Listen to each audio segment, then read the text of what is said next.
and smell the coffee, and welcome back to Muscle in the Morning. I'm Dave Palumbo, and today is Monday, March 18th, 2019. And let's find out what's going on in the world of bodybuilding and fitness. There are certain coaches in the NBA who just always seem to know how to draw up the right play coming out of a timeout. And even though he only has 4 pro shows on his resume, Opara seems like one of the guys in the classic physique division who understands exactly how to draw up a new game plan coming out of a break. A few days ago, new progress photos were leaked from someone inside Team Opara, as word broke that he was planning to bring his talents to the Upper Midwest Pro 2 weeks from now.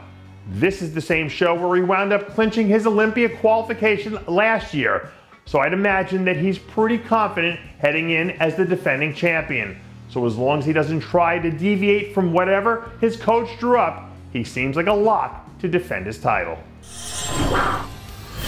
Now that we're talking about the Upper Midwest Pro, over the weekend I found out that's the place where George Kalawalu was planning to bring his talents to the pro stage for the very first time. If that name sounds familiar, it's because Calloway was the 2017 NPC National Overall Champ in Classic Physique, and after taking a solid year off to put on some quality muscle, it looks like he's got March 23rd in Fargo, North Dakota directly lined up in his sights.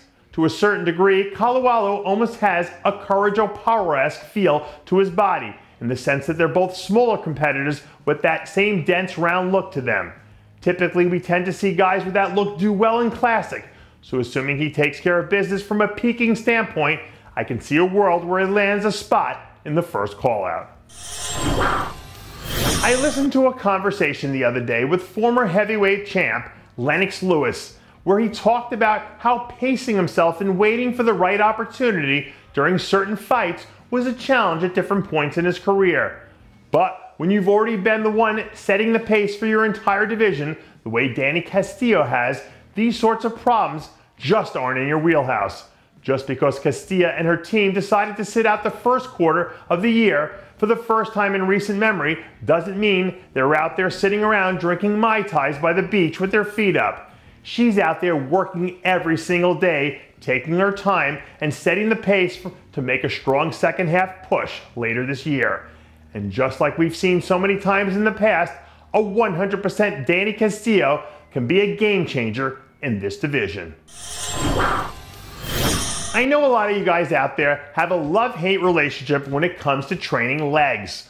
So the next time you need motivation to keep you from skipping the gym and spending the next 2 hours on your couch binge watching your favorite show on Netflix, do me a favor, go check out Tomas Lenihan's Instagram page.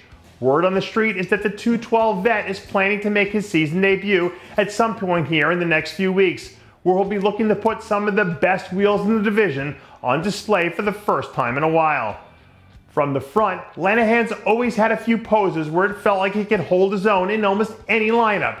So as long as he comes in and plays to his strengths, he's someone who has a chance to squeeze into a top 5 finish. I'd say for 99.9% of the people here in America, whenever they start a conversation with the words, "Yeah man, I'm up to 280 pounds now," well, the next thing out of their mouth is, "I need to get my butt on a diet." But if you're 280 with lines at the start of your diet, like Regan Grimes is, seems to me like it's not a bad place to be. Over the weekend, Team Grimes released new updates to give their fans the inside scoop on where they're at in the off-season process. And based on everything I've heard, Regan's been like a man on a mission for the last few months. And as of right now, it looks like the next phase of that mission is about to take off.